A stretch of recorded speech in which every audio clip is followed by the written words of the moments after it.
పూర్ణుడా సొలొమోను పల్లకి మీద ఆసీనుడైన నిన్ను ఆనుకొంటిని.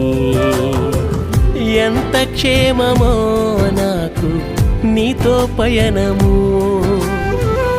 ఎంత ధన్యమో తండ్రి నాకీ భాగ్యము.